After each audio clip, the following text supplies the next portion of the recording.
Good morning my all dear students. कैसे हैं आप सब लोग? आई होप आप सभी लोग अच्छे होंगे। और अभी आपके नेट की एग्ज़ाम डेट आ गई है 1 अगस्त, है ना। काफ़ी दिन हो गए एग्ज़ाम डेट आए और आप सब लोग बहुत अच्छे से तैयारी कर रहे हैं, मेहनत कर रहे हैं। तो अभी देखो आपको बायोलॉजी के अंदर, बायोलॉजी देखो नीट के अंदर बायोलॉजी 50% बायोलॉजी का ही रोल है। तो अगर आप इसको स्ट्रॉन्ग कर लेते हैं ना तो बाद में अपना ऐसे हो जाता है कि हाँ मैं नीट के लिए क्या हूँ, तैयार हूँ, मेरी तैयारी काफ़ी अच्छी है। तो उसके लिए आपको बेटा जी एनसीईआरटी को फोकस करना पड़ेगा, है ना। आपको टोटल कंप्लीट एनसीईआरटी को तो बिल्कुल छोड़ना भी नहीं है ना। इसके अलावा अगर आप एम्स वगैरह के लिए या फिर आप एक्स्ट्रा कर रहे हैं तो आप ऐसे करो कि एक एनसीईआरटी एग्जाम्पलर बुक आती है जिसके अंदर बहुत सारे क्वेश्चन हैं। तो वो ऐसे क्वेश्चन उसके अंदर जैसे नीट के और नीट के अंदर एम्स के अंदर आते हैं ना, वही क्वेश्चन आते हैं उसके अंदर, ठीक है। वैसे क्वेश्चन उसके अंदर आपको मिल जाएंगे। तो उससे आपकी तैयारी जो है वो काफ़ी स्ट्रॉन्ग होगी और आप लोग काफ़ी अच्छा कर पाएंगे। तो अभी मैं आपको पढ़ा रही थी मोमेंट एंड लोकोमोशन, है ना। अपना टॉपिक मोमेंट एंड लोकोमोशन चल रहा था। अभी देखो एग्जाम डेट बहुत पास आ गई और अपन छोटे छोटे वीडियो बनाते हैं। तो अपन या एक दिन के या तो 2 वीडियो बनाएंगे या फिर अपन धीरे धीरे वीडियो की स्ट्रेंथ बढ़ाएंगे, ठीक है। तो देखो अपना क्या चल रहा था, मोमेंट एंड लोकोमोशन चल रहा था, जिसके अंदर अपन ने शुरू किया था। देखो अब रिवाइज कर ले एक बार सारा, है। मोमेंट एंड दिख रहा है क्या? दिख रहा है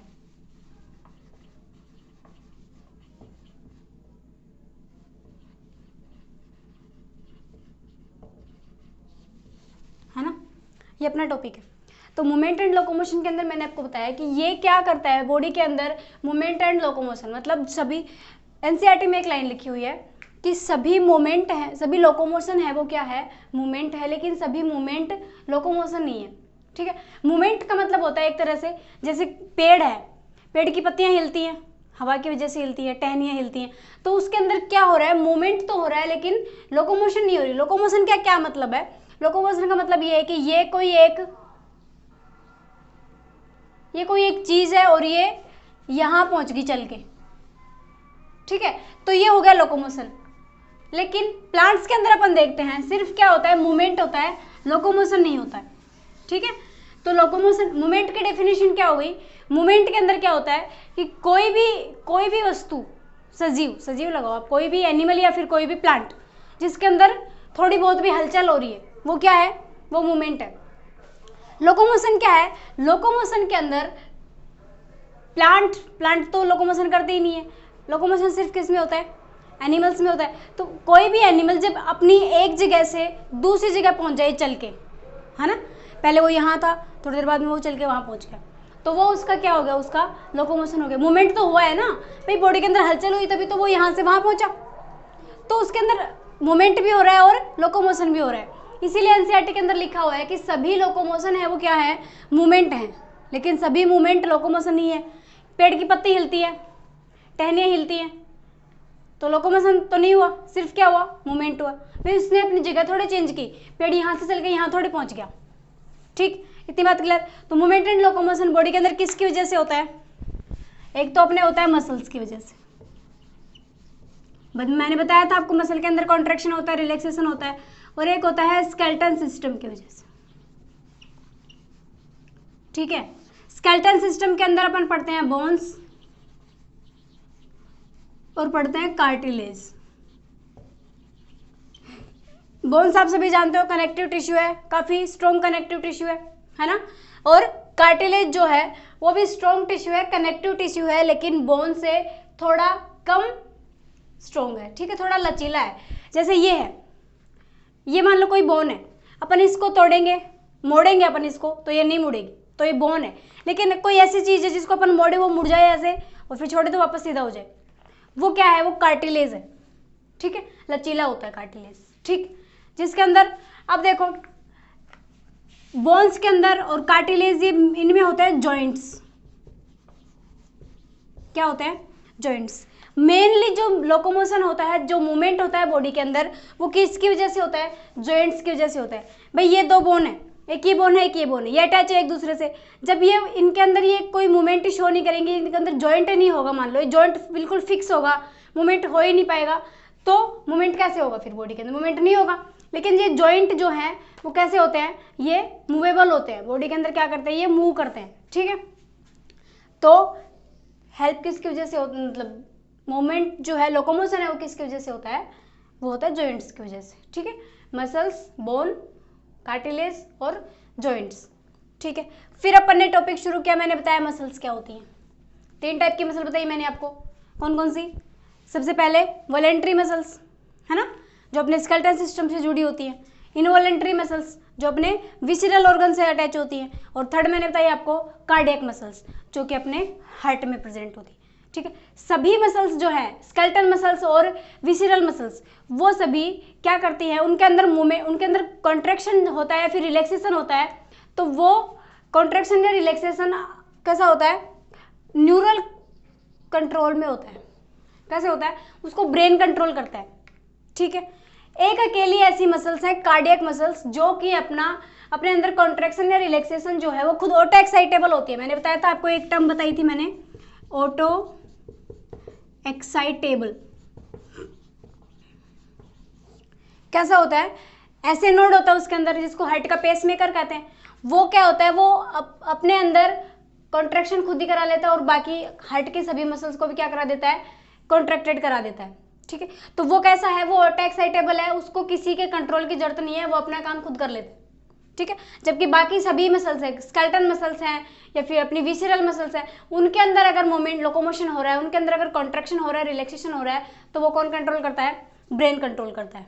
यहाँ तक किसी को कोई दिक्कत नहीं। फिर मैंने आपको बताया मसल्स के स्ट्रक्चर, स्केलेटल मसल्स की स्ट्रक्चर कैसी होती है? जिसके अंदर 2 जेड लाइन होती है ना। मसल की स्ट्रक्चर कैसी होती है? 2 जेड लाइन होती है, सार्कोमियर बनता है। एक सार्कोमियर के अंदर 2 जेड लाइन, जिसके अंदर हाफ आई बैंड पहले, फिर हाफ आई बैंड, ऐसे तो बताया था, हाफ आई बैंड प्लस एक A band plus half I band,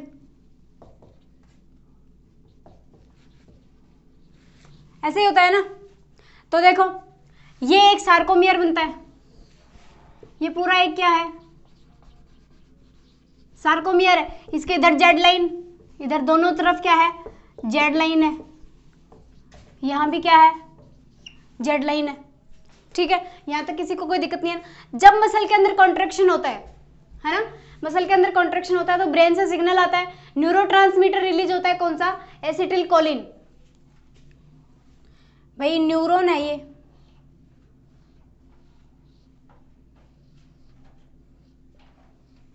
ठीक है, ये इसके डेंड्राइट है। अब एक बात ये ध्यान रखना आप, अगर ये न्यूरॉन जो है सिग्नल को ब्रेन से लेके आ रही है, मान लो ये ब्रेन से सिग्नल ला रही है, ये ब्रेन है यहाँ पे, ठीक है, अगर ये सिग्नल ब्रेन से लेके आ रही है तो इसको बोलेंगे मोटर न्यूरॉन। तो इसको मैं क्या बोलूंगी? मोटर न्यूरॉन बोलूंगी। अगर यही सिग्नल मान लो स्किन से लेके जा रही है, यहाँ पे क्या है? अपनी स्किन है, ठीक है, यहाँ पे कुछ गर्म या फिर ठंडा है, कोई कांच चुभा या फिर कांटा चुभा, है ना, उस सिग्नल को लेके जा रही है, तो ये कैसी है?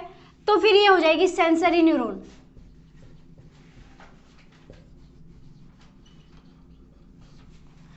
एक बात आपको समझ में आई?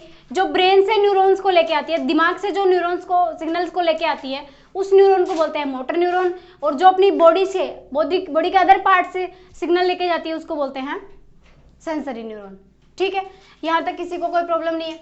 फिर उसके बाद मैंने बताया इनमें कॉन्ट्रैक्शन होता है ना, मसल से। फिर ये न्यूरॉन जो है ये वाला, यहाँ न्यूरोट्रांसमीटर रिलीज कराता है। ये न्यूरोट्रांसमीटर क्या होता है? एसिटिलकोलिन होता है, एसिटिलकोलिन, है ना। एसिटिलकोलिन जैसे ही रिलीज होता है, मसल के जो सोडियम पोटेशियम चैनल है वो ओपन हो जाते हैं और बहुत सारा सोडियम आयन अंदर एंटर कर जाता है, और पोटेशियम आयन कुछ बाहर निकलता है और बहुत सारा सोडियम आयन अंदर एंटर कर जाता है। वो सोडियम आयन अंदर एंटर करने से वो किस पे अटैक करता है? जो मसल के अंदर जितने भी सेल ऑर्गन्स होते हैं मसल के, उनके स्पेशल नाम है। जैसे रेटिकुलम है, एंडोप्लाज्मिक रेटिकुलम है, तो उसका नाम होता है सार्कोप्लाज्मिक रेटिकुलम। तो वो जो यहाँ से सोडियम अंदर एंटर करा है, वो सोडियम किस पे अटैक करेगा? सार्कोप्लाज्मिक रेटिकुलम पे अटैक करता है, और इसके यहाँ से क्या रिलीज कराता है? कैल्शियम रिलीज कराता है। क्या रिलीज कराता है? कैल्शियम रिलीज कराता है। और वो कैल्शियम कहाँ जाके अटैक करता है फिर, ट्रोपोनिन बताया था मैंने आपको, ट्रोपोनिन की टीपीसी साइट पे जाके काम करेगा और वहां से उसको ट्रोपोनिन को और ट्रोपोमाइसिन दोनों को वहां से घुमा देगा, हटा देगा, है ना। वहां फिर एक्टिन की एटीपी बाइंडिंग साइट ओपन हो जाएगी और फिर वहां पे कैल्शियम काम करेगा भाई, उसको हटाने के लिए कैल्शियम काम करेगा, वहां पे एटीपी की बाइंडिंग साइट ओपन हो जाएगी, तो एक्टिन और मायोसिन क्या हो जाएंगे, अटैच हो जाएंगे। जैसे ही वो अटैच होंगे, वो जुड़ेंगे तो ये मसल दोनों जेड लाइन जो है पास आएंगी, दोनों जेड लाइन पास आएंगे तो मसल के अंदर क्या हो रहा है, कॉन्ट्रैक्शन हो रहा है। कॉन्ट्रैक्शन के टाइम आप ध्यान रखना आई बैंड की लंबाई कम होती है, दोनों आई बैंड की लंबाई कम होती है, एच जोन बिल्कुल गायब हो जाता है, ए बैंड की लंबाई पे कोई इफेक्ट नहीं पड़ता है। इतना समझ में आया, ठीक है।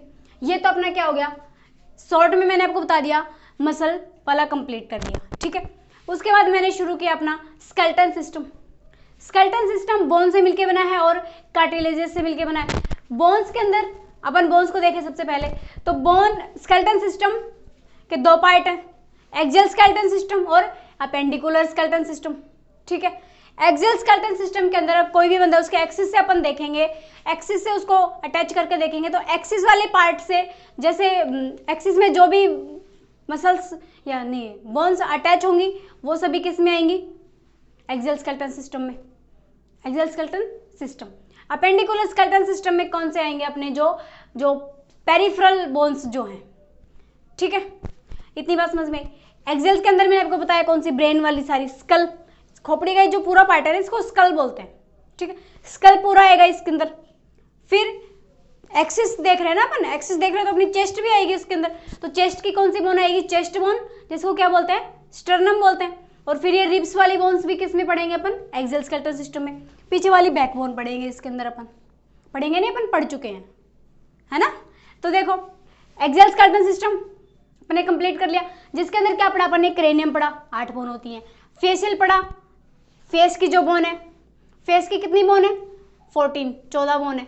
और हेड की कितनी बोन है, जो ब्रेन को कवर करके रखती है वो कितनी बोन है, 8 बोन है। और जो फेस को कवर करके रखती है वो कितनी बोन है, वो 14 बोन है, ठीक है। एक हायोइड बोन है और 3 ईयर ओसिकल्स है। ये अपना कौन सा हो गया, स्कल कंप्लीट हो गया, स्कल ओपन कर लिया था, ठीक है। फिर देखो उसके बाद, स्कल के बाद वर्टिबल कॉलम पे पहुंचे थे अपन। वर्टिबल कॉलम के अंदर मैंने बताया कर्वेचर होता है। एक पहला कर्वेचर कौन सा, कॉन्वेक्स, जो कि कहाँ होता है, सर्वाइकल वर्टिब्रा में, है ना। फिर सर्वाइकल वर्टिब्रा के बाद, सर्वाइकल वर्टिब्रा कितनी होती है नंबर में, मैंने बताया था आपको कितनी होती है, 7। लिखूं क्या, चलो लिख लेते हैं।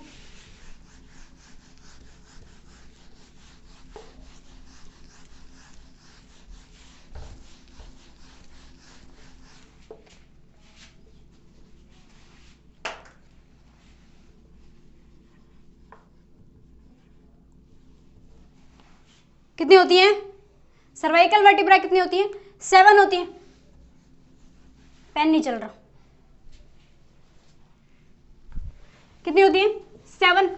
देखो ये किसके अंदर पढ़ा था अपन ने, वर्टिबल कॉलम।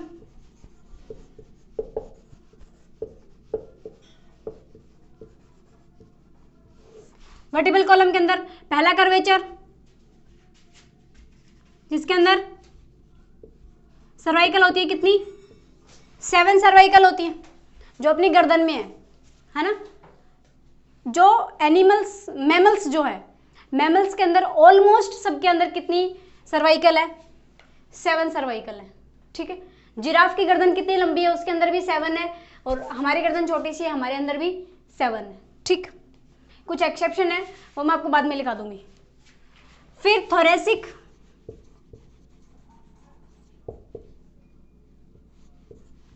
थोरेसिक के अंदर 12 वर्टिब्री है। थोरेसिक के अंदर कितनी वर्टिब्री है, 12 वर्टिब्री है। याद रखना आप इस बात को। देखो थोरेसिक क्यों बोले, थोरेक्स, थोरेक्स का मतलब एक तरह से होता है अपनी चेस्ट, है ना। मतलब कोई भी ह्यूमन बॉडी है ऐसे ही तो होती है। इसके 2 पार्ट होते हैं, नीचे वाले पार्ट को बोलते हैं अब्डोमेन पार्ट, अब्डोमिनल पार्ट बोलते हैं, जिसके अंदर अपने रिप्रोडक्टिव ऑर्गन प्रेजेंट होते हैं, और ऊपर वाले को बोलते हैं थोरेसिक चैम्बर, थोरेसिक पार्ट बोलते हैं ऊपर वाले को। जहाँ पे अपने हार्ट प्रेजेंट होता है, रिब्स होती हैं, लंग्स होते हैं, वो थोरेसिक में होते हैं। और एब्डोमेन पार्ट में अपने क्या होते हैं, रिप्रोडक्टिव ऑर्गन्स होते हैं। ठीक है, इतनी बात क्लियर हुई। अब देखो सर्वाइकल कितनी, 7। थोरेसिक मतलब जो चेस्ट वाली है वो पीछे भी तो है, चेस्ट के बिल्कुल बराबर में अपन देखेंगे पीछे भी तो है। तो ये कितनी है पीछे, ये 12 है। कितनी है ये, 12 है। ठीक है, उसके बाद एक कर्वेचर कमर में आता है जिसको बोलते हैं लंबर, जिसको क्या बोलते हैं, लंबर। लंबर कितने हैं बेटा, 5। लंबर कितने हैं, 5। इस बात को याद रखना, लंबर कितने हैं, 5। एक बात थोरेसिक के रिलेटेड आप एक बात मैंने आपको बताई थी जब मैंने आपको क्या पढ़ाया था, रेस्पिरेटरी सिस्टम पढ़ाया था।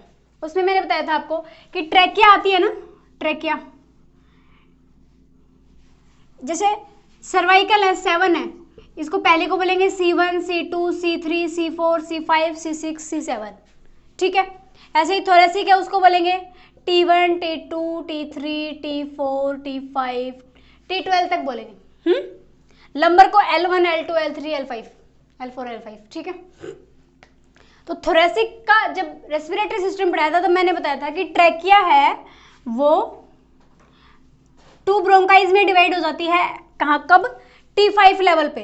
T5 लेवल कौन सा, ये वाला T5, मतलब पीछे से कौन से नंबर की वर्टिब्री, 12 में से 5वें नंबर की वर्टिब्री।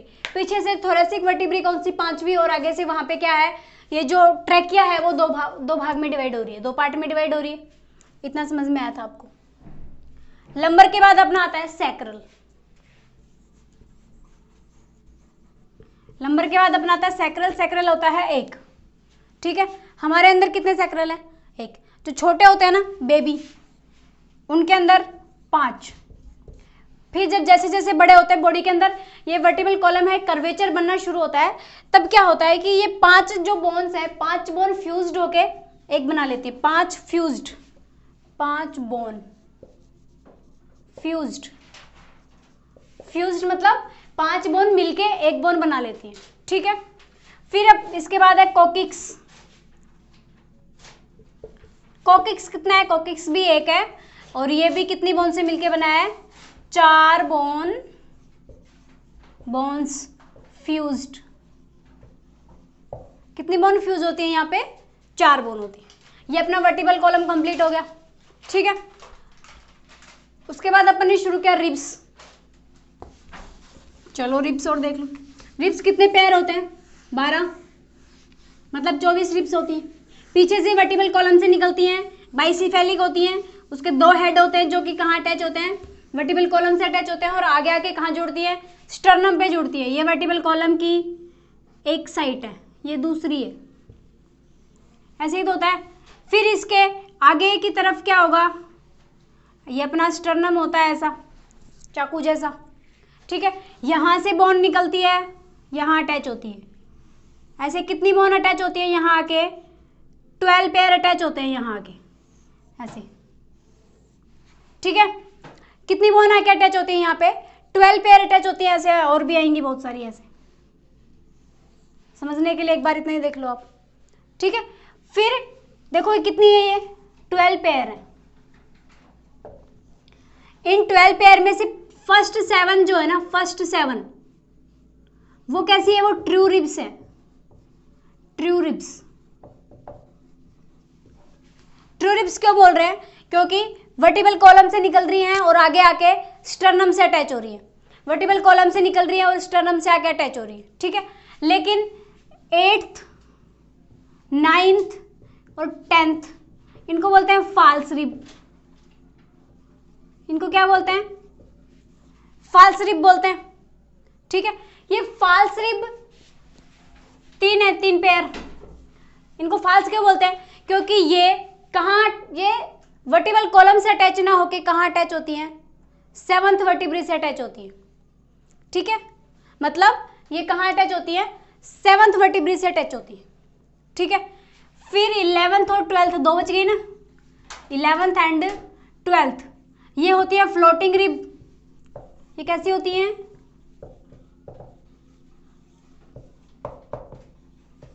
ये कैसी होती है, फ्लोटिंग रिब होती है। ये किस, मैंने बताया था आपको ये किस में हेल्प करती है, किडनी के प्रोटेक्शन में हेल्प करती है। ये जो पीछे वाली जो फ्लोटिंग रिब्स हैं ये किस में हेल्प करती है, किडनी के प्रोटेक्शन में हेल्प करती है। ठीक है, पीछे किससे जुड़ती है, वर्टिबल कॉलम से जुड़ती है डोर्सली, और वेंट्रली किससे जुड़ती है, स्टर्नम से जुड़ती है। बाइसिफेलिक होते हैं, 2 हेड होते हैं, ऐसे अटैच होती है। बाइसिफेलिक टर्म याद रखना, एनसीईआरटी में लिखी हुई है। कैसी होती है, बाइसिफेलिक होती है। रिब्स हो गई। स्टर्नम पे आओ, स्टर्नम किसको बोलते हैं, स्टर्नम चेस्ट बोन है।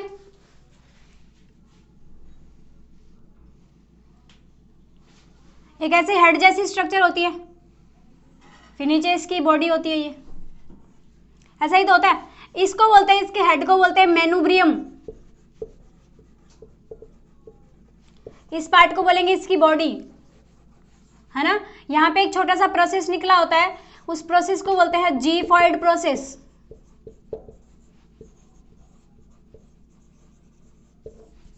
कोई डाउट, कोई डाउट नहीं है। वर्टिबल कॉलम की स्ट्रक्चर कैसी होती है, कल मैंने आपको बताई थी, इसको भी देख लो।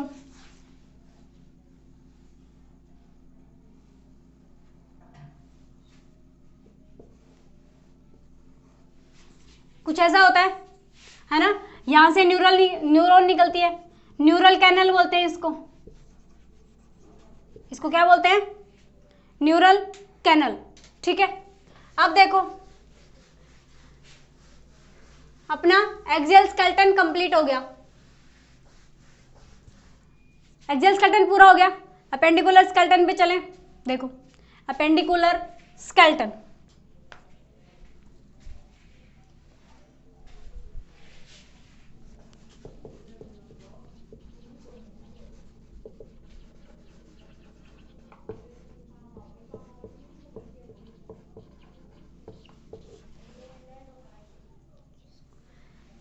किस पे चलते हैं अब अपन, अपेंडिकुलर स्केलेटन। मैंने आपको बताया था एक्सियल स्केलेटन के अंदर तो सेंटर आ गया सारा, अपेंडिकुलर के अंदर सारा पेरिफेरल आ जाएगा। इसके अंदर अपनी क्या क्या आएंगी, लेग्स, आर्म्स, गर्डल्स, यही आता है ना। अब देखो इसको कवर करें, लेग्स और आर्म्स को मिला के बोलते हैं लिम्स। क्या बोलते हैं, लिम्स। देखो अपेंडिकुलर के 2 पार्ट हो गए, एक तो हो गया लिम्स, ठीक है, एक हो गया गर्डल्स। ठीक है, लिम्स के अंदर लेग्स और आर्म्स, और गर्डिल के अंदर 2 गर्डिल है, pelvic pectoral girdle, pectoral girdle, और दूसरा है पेल्विक गर्डिल।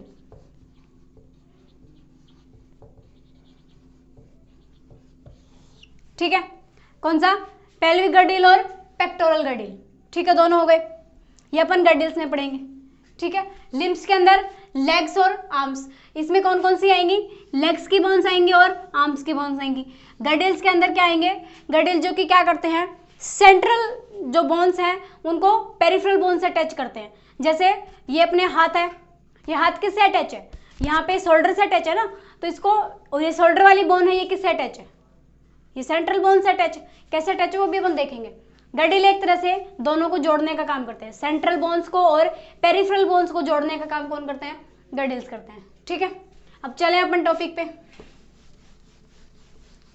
पेक्टोरल गर्डिल देखे पहले, पेक्टोरल गर्डिल किसको बोलते हैं, पहले गर्डिल्स कर लेते हैं फिर आर्म्स कर लेंगे। ठीक है, गर्डिल्स, पेक्टोरल और पेल्विक। पेल्विक बाद में करेंगे, पहले पेक्टोरल।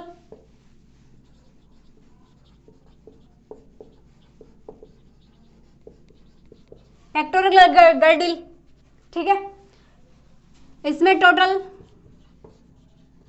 4 बोन होती है। इसमें टोटल कितनी बोन होती हैं, 4 बोन होती हैं। ठीक है, 2 होती है स्कैपुला और 2 होती है क्लेविकल। ठीक है, 2 स्कैपुला होती हैं और 2 क्लेविकल होती है, ये चारों मिलके क्या बनाती हैं, पेक्टोरल गर्डिल बनाती है। ठीक है, स्कैपुला की स्ट्रक्चर बनाई कैसी होती है और कहाँ होती है, देखो स्कैपुला, स्कैपुला एक ट्रायंगल शेप की बोन है। स्कैपुला कैसी बोन है, ट्रायंगुलर शेप की बोन है, ऐसी बोन होती है। ठीक है,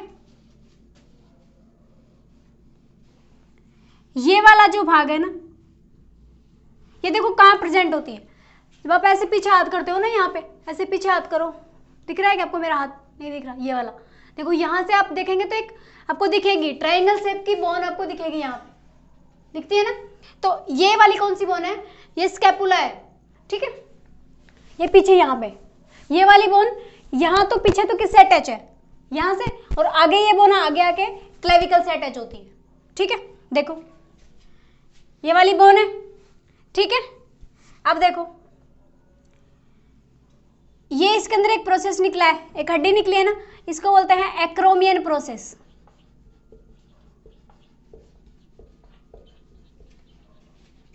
इस प्रोसेस को क्या बोलते हैं, एक्रोमियन प्रोसेस।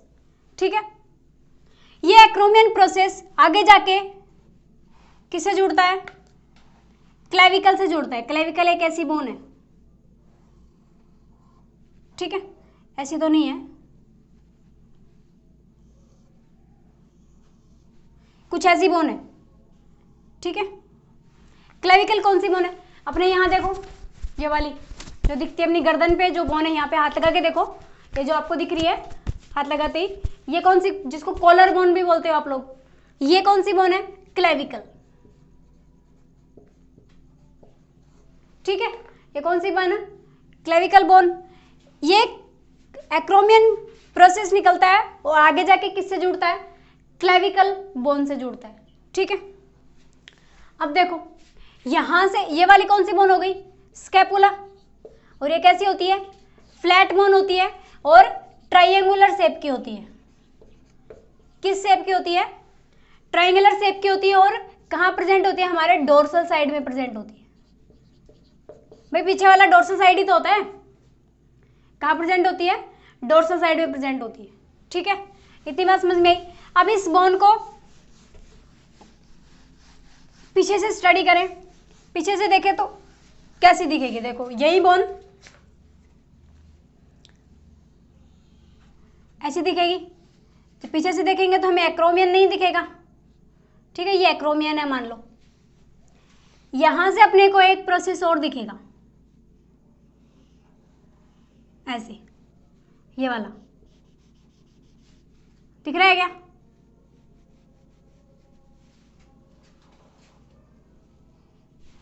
ऐसे एक प्रोसेस और दिखेगा। ठीक है, इसको बोलते हैं कोराकॉइड प्रोसेस। इसको क्या बोलते हैं,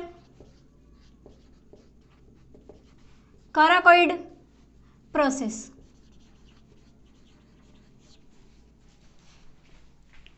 क्लेविकल के अंदर दो प्रोसेस होते हैं, एक कौन सा प्रोसेस, एक्रोमियन प्रोसेस, जो कि आगे जाके किसको अटैच करता है, क्लेविकल को अटैच करता है, और एक है कोराकॉइड प्रोसेस। इससे में ये वाली जो आपको दिख रही है ना कैविटी, इसको बोलते हैं ग्लिनोइड कैविटी। ये जो है इसको बोलते हैं ग्लिनोइड कैविटी। ठीक है, ग्लिनोइड कैविटी से अपनी ह्यूमरस का हेड जुड़ता है। कौन सी बोन का हेड जुड़ता है, ह्यूमरस। ह्यूमरस कौन सी बोन है, ये वाली अपनी हाथ वाली बोन है ना, ऊपर वाली। ये देखो अपने हाथ के अंदर एक जॉइंट है, जॉइंट से ऊपर कोहनी से ऊपर वाली ये वाली बोन है, ये अपनी ह्यूमरस है, और ये किससे जुड़ती है, स्कैपुला के ग्लिनोइड कैविटी से, कोराकॉइड प्रोसेस की ग्लिनोइड कैविटी से जुड़ती है, कोई डाउट नहीं है। और एक्रोमियन प्रोसेस से कौन जुड़ती है, क्लेविकल जुड़ती है। समझ में आया, मैंने आपको बताया गर्डिल्स दो होते हैं, पेल्विक गर्डिल और पेक्टोरल गर्डिल। पेल्विक गर्डिल वो है जो अपने हिप्स को किससे जोड़ता है, टांगों से जोड़ता है। ठीक है, और पेक्टोरल गर्डिल वो है जो अपने कंधे वाला जो जॉइंट है ना, ये वाला कौन सा है अपना, पेक्टोरल गर्डिल। पेक्टोरल गलीर के अंदर एक ये वाली बोन है जिसको स्कैपुला बोलते हैं। पेक्टोरल गलीर 4 बोन से मिलकर बना है, 2 क्लेविकल और 2 स्कैपुला। भाई पीछे 2 पीठ वाली ये बोन, एक इधर एक उधर, और 2 आ गई ये क्लेविकल। तो क्या बता रही थी, स्कैपुला जो है ट्रायंगुलर शेप की बोन है, डोर्सल साइड में प्रेजेंट है। इसके अंदर 2 क्या है, प्रोसेस है। एक कौन सा है, एक्रोमियन प्रोसेस। एक्रोमियन प्रोसेस से कौन जुड़ती है, क्लेविकल जुड़ती है। और एक कौन सा प्रोसेस है, कोराकोइड प्रोसेस। कोराकोइड प्रोसेस से अपनी ह्यूमरस जुड़ती है। ह्यूमरस ये वाली बोन, अपने हाथ वाली बोन, ठीक है, इसको बोलते हैं ह्यूमरस। अब ग्लिनोइड कैविटी और ह्यूमरस के बीच में ये वाला जो जॉइंट है ना, जो अपने बॉडी का सबसे ज्यादा फ्रीबल मूवमेंटेबल जॉइंट है, ये पूरा 360 डिग्री घूमता है ना, 360 पे घूमता है ना। इस जॉइंट को बोलते हैं ball and socket joint. Synovial joint है ये। कौन सा जॉइंट है, 3 टाइप के जॉइंट बताए थे मैंने आपको, फाइब्रस जॉइंट, कार्टिलेजिनस जॉइंट और साइनोवियल जॉइंट।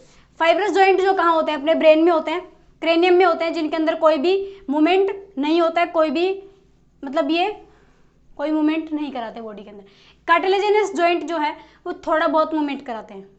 और साइनोवियल जॉइंट जो है सबसे ज्यादा मूवमेंट कहाँ होता है, साइनोवियल में होता है। साइनोवियल के बहुत सारे टाइप है।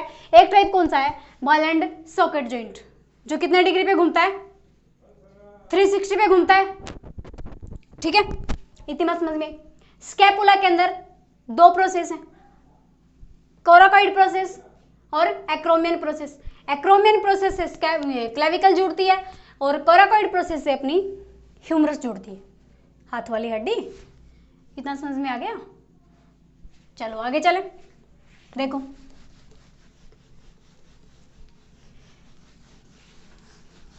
एक्रोमियन प्रोसेस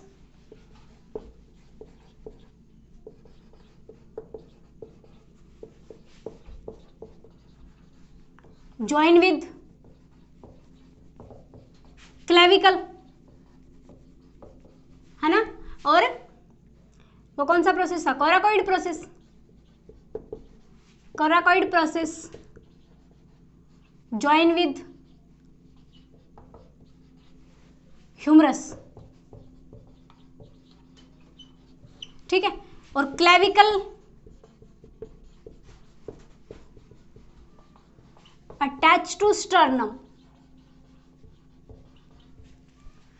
भाई पीछे से स्कैपुला आ रही है, एक्रोमियन से निकल के, एक्रोमियन स्कैपुला से एक्रोमियन निकल के आ रहा है, सॉरी, स्कैपुला से एक्रोमियन आ रहा है, जिससे क्लेविकल जुड़ी है। और क्लेविकल किससे जुड़ी है, स्टर्नम से जुड़ी है। हो गया ना।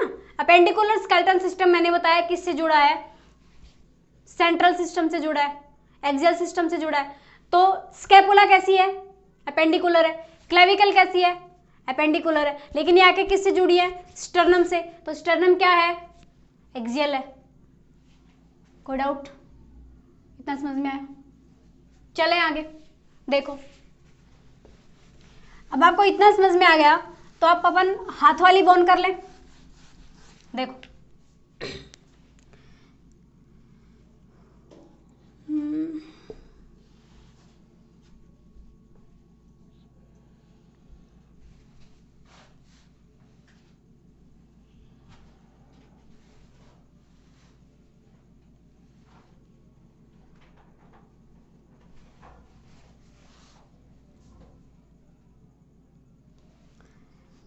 गर्डिल्स मिटाओ, burn of arms,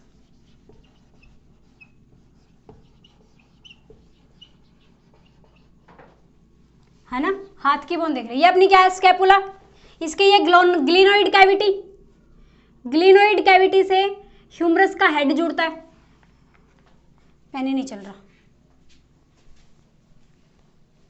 glenoid cavity से ह्यूमरस का हेड जुड़ता है ऐसे।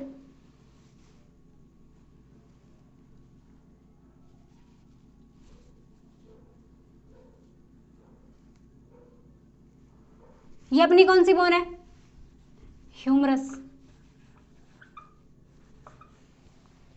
कौन सी बोन है ये, ह्यूमरस बोन है, ठीक है।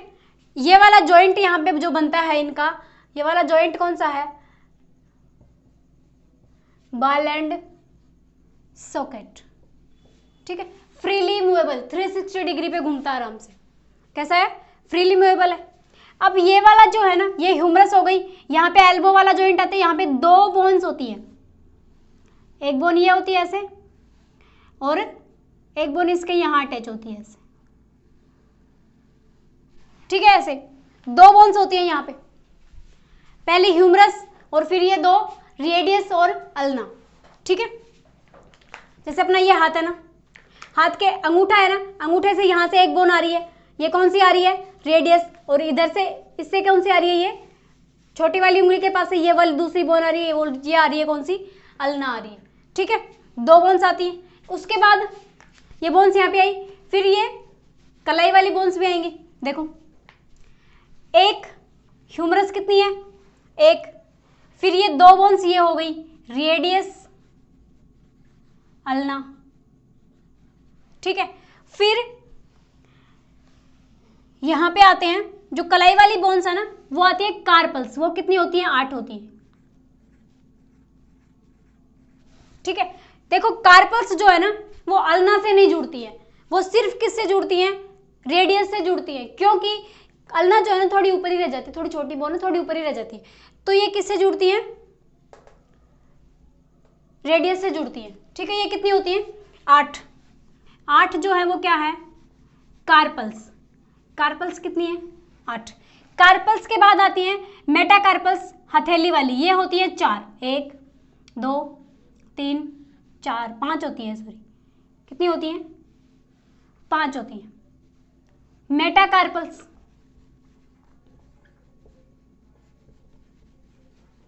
मेटाकार्पल्स हथेली वाली बोन है ना, हथेली के अंदर 5 बोन है, एक ही अंगूठे की तरफ जाएगी, फिर एक ही उंगली तरफ, एक इसकी तरफ, एक इसकी तरफ, एक इसकी तरफ, 5 है, तो ये 5, ये क्या हो गई, मेटाकार्पल्स 5, कार्पल्स कितने, 8, मेटाकार्पल्स 5। मेटाकार्पल्स के बाद ये उंगली वाली हड्डियां हैं, देखो एक उंगली के अंदर 3 से बनाया ना, एक उंगली, फर्स्ट सेकंड थर्ड, अंगूठे के अंदर 2 है, तो देखो अंगूठा किधर होगा, ये हाथ ऐसे है, ऐसे हाथ है ना, तो इसका अंगूठा इधर होएगा, तो उधर वाली साइड में अंगूठा बनाते हैं, देखो अंगूठे की 2, फिर इनकी 3 होएंगी, दिख रहा है क्या आपको डायग्राम, डायग्राम नहीं दिख रहा आपको अच्छे से, यहां बना लें क्या, देखो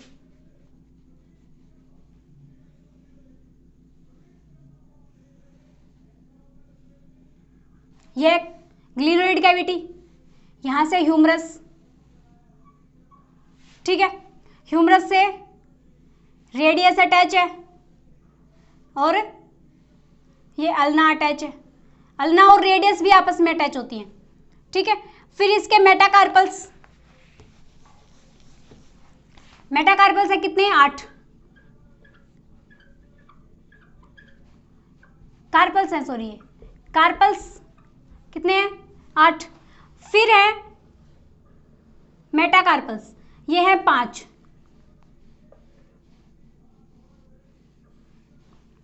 ये क्या है, मेटाकार्पल्स, ये कितने हैं, 5, ठीक है। अब ये अंगूठे वाला है, इससे तो 2 और इनसे 3।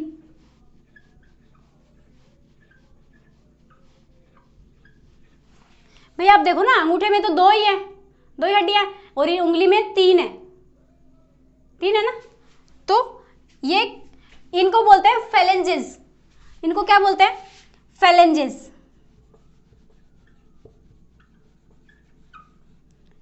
फेलेंजेस कितने हो गए, 2 3 3 3 6 9 12 14, फेलेंजेस कितने हो गए, 14।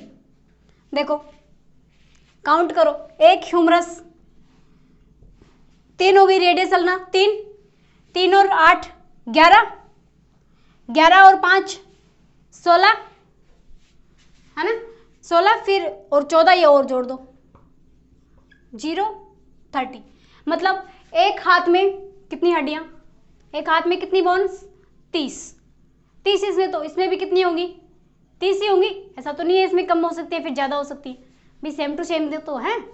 अब मैंने ये वाला बना दिया, तो अब ये थोड़ी ना कि अभी बोलो मैम इधर वाला भी बताओ, इधर वाले में कितनी बोन्स होती, तो इधर वाले में भी कितनी होती हैं, 30 ही होती है बेटा, ठीक है, इतना समझ में आया आपको। देखो स्कैपुला, स्कैपुला की के अंदर 2 प्रोसेस हैं, एक्रोमियन प्रोसेस और कोराकॉइड प्रोसेस। एक्रोमियन प्रोसेस से क्लेविकल जुड़ती है, ये कॉलर बोन जिसको बोन ऑफ ब्यूटी भी बोलते हैं, ये जुड़ती है, सबसे सुंदर बोन है अपनी बॉडी की, ठीक है। फिर कोराकॉइड प्रोसेस है, उसके अंदर ग्लिनोइड कैविटी है। ग्लिनोइड कैविटी से कौन, ह्यूमरस का हेड फिट होता है यहाँ पे, और इसके अंदर कौन सा जॉइंट है, साइनोवियल जॉइंट है। साइनोवियल जॉइंट का कौन सा टाइप, बॉल एंड सॉकेट। देखो सारे जॉइंट मैं आपको एक साथ पढ़ा दूंगी, लेकिन आप यहाँ पे भी थोड़ा थोड़ा याद रखोगे ना तो आपके लिए आपकी जिंदगी थोड़ी आसान हो जाएगी, आपको समझने में थोड़ी दिक्कत नहीं होगी, खुशी खुशी याद कर लोगे आप, है ना, तकलीफ नहीं होगी आपको, जरा सा भी दर्द नहीं होगा। देखो ये ह्यूमरस का हेड जॉइंट होगा किस, कहाँ से, ग्लिनोइड कैविटी से। फिर ये यहाँ दो बोन से, ह्यूमरस से दो बोन अटैच होती है, रेडियस और अल्ना, नाम लिख लो, रेडियस और अल्ना, ठीक है। अल्ना कौन सी वाली, जो उंगली से, ये छोटी वाली उंगली है ना, पिंकी उंगली से जो आ रही है वो है अल्ना, ठीक है, और अंगूठे से कौन सी, रेडियस, ठीक है, कोई डाउट नहीं है। रेडियस, फिर उसके बाद आते हैं कलाई वाली बोन्स आती है, रिस्ट बोन बोलते हैं, कार्पल्स को रिस्ट बोन भी बोलते हैं, रिस्ट बोन्स, तेरी कलाई की चूड़ियां। तो ये वाली कौन सी बोन है, कार्पल्स कितनी होती है, 8, याद रखना, चूड़ियां कितनी पहनते हैं, 8 पहनते हैं, याद रखने के लिए बता रही हूँ, वैसे मुझे नहीं पता कितनी पहनते हैं। मेटाकार्पल्स कितनी है, 5 है, ठीक है। फिर फेलेंजेस कितने, 14, कोई डाउट, कोई दिक्कत, हाथ वाली बोन्स हो गई सारी। ये बॉल एंड सॉकेट है, यहाँ पे भी एक जॉइंट है, देखो कोनी वाला, एल्बो वाला जॉइंट, ये जो ह्यूमरस और रेडियस अल्ना के बीच में बनता है, ये तो पूरा कितना घूमता है, 360 घूमता है, लेकिन ये सिर्फ आधा घूमता है, पीछे थोड़ी ना जा सकती है कोनी, सिर्फ आगे घूमता है। ये किसकी तरह घूमता है, जैसे गेट नहीं है अपना, घर का दरवाजा नहीं है, एक साइड में ही खुलता है, दोनों साइड में नहीं खुलता, एक साइड में खुलने वाले की बात कर रही हूँ, एक साइड में खुलता है, तो उसको बोलते हैं हिंज। ये कौन सा जॉइंट है, हिंज, हिंज जॉइंट। कोई दिक्कत, कोई परेशानी किसी को, कितना होगा क्लियर। अब देखो क्या बताया मैंने, शुरू कहां से किया था।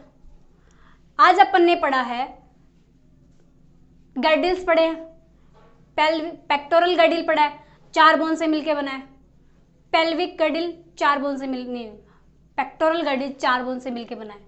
कौन कौन सी, 2 स्कैपुला और 2 क्लेविकल। स्कैपुला जो है फ्लैट बोन है, जिससे 2 प्रोसेस निकले हैं, एक्रोमियन प्रोसेस और coracoid process. Acromion process clavicle को जॉइंट करता है और कोराकॉइड प्रोसेस ह्यूमरस को जॉइंट करता है। ह्यूमरस, उसके अंदर कैविटी होती है बॉडी के अंदर, ह्यूमरस को जॉइंट करने के लिए कैविटी होती है कोराकॉइड प्रोसेस के अंदर, उस कैविटी को बोलते हैं ग्लिनोइड कैविटी, ठीक है। उस कैविटी को कौन सी कैविटी बोलते हैं, ग्लिनोइड कैविटी बोलते हैं। ग्लिनोइड कैविटी से ह्यूमरस का हेड जॉइंट करता है, ठीक है। अब ह्यूमरस एक लंबी बोन है, काफी लंबी बोन है ह्यूमरस, अपने हाथ की ये वाली बोन, ये आके अटैच होती है, आगे 2 बोन से अटैच होती है, एक अंगूठे के साथ आ रही है और एक छोटी वाली उंगली के साथ आ रही है, 2 बोन्स आ रही है ना, तो इस वाली को बोलेंगे रेडियस और पीछे वाली को बोलेंगे अल्ना, ठीक है। रेडियस अल्ना आगे जाके मेटाकार्पल से अटैच होती है। देखो यहाँ पे जॉइंट है, कौन सा जॉइंट है, हिंज जॉइंट है। यहाँ पे कौन सा जॉइंट है, बॉल एंड सॉकेट जॉइंट है। यहाँ पे देखो ये स्लाइडिंग जॉइंट है, ये पूरा घूम रहा है, इस पे ऐसे होता है जैसे हड्डियां जो बोन्स है वो एक दूसरे पे फिसल रही हैं, इसलिए इसको बोलते हैं स्लाइडिंग जॉइंट, ठीक है। तो ये कार्पल्स है, कार्पल्स कितने हैं, 8 हैं, ठीक है। मेटाकार्पल्स कितने हैं, 5। हथेली की बोन्स एक अंगूठे में जा रही है और 4 उंगलियों में जा रही है। मेटाकार्पल्स कितने, 5, ठीक है। फिर हथेली वाली, ये वाली जो बोन है, इनसे, इस वाली से तो 2 बोन अटैच है छोटी छोटी, और इनसे 3 बोन अटैच है, तो कितनी होगी, टोटल 14 होगी ना। इनको फेलेंजेस बोलते हैं, ये डिजिट जो छोटी छोटी बोन्स है इनको बोलते हैं फेलेंजेस। फेलेंजेस कितने होते हैं, 14, ठीक है। एक ह्यूमरस, रेडियस अल्ना 2 3, और फिर 8 कार्पल्स, 5 मेटाकार्पल्स और 14 फेलेंजेस, टोटल हो गए 30। एक हाथ के अंदर 30 बोन, तो इधर वाले के अंदर भी 30। कोई डाउट, यहां तक क्लियर सबको, इतनी बात समझ गई। स्कैपुला कैसी बोन है। फिर देखो क्लेविकल, क्लेविकल पीछे कहां किससे अटैच है, अपेंडिकुलर स्केलेटन सिस्टम से अटैच है, खुद भी पेंडिकुलर के अंदर आती है और आगे किससे अटैच है, एक्सियल से अटैच है, स्टर्नम से अटैच है ना। स्टर्नम किस में आता है, एक्सियल में ही आता है ना। तो आगे किससे अटैच है, स्टर्नम से अटैच है। तो ये कौन सा गडिल बन गया, अपना पेक्टोरल गडिल मैंने आज आपको करा दिया, और बोन ऑफ आर्म्स आज मैंने आपको करा दी। कल की क्लास में अपन पेल्विक गडिल देखेंगे, जो हिप वाली जो बोन्स हैं जहां से पैर अटैच होते हैं वो देखेंगे, और पैरों वाली बोन्स देखेंगे। ठीक, उसके बाद अपना टॉपिक ऑलमोस्ट कंप्लीट हो गया। फिर अपन कुछ डिजीज करेंगे इसके, फिर अपन नेक्स्ट टॉपिक शुरू करेंगे।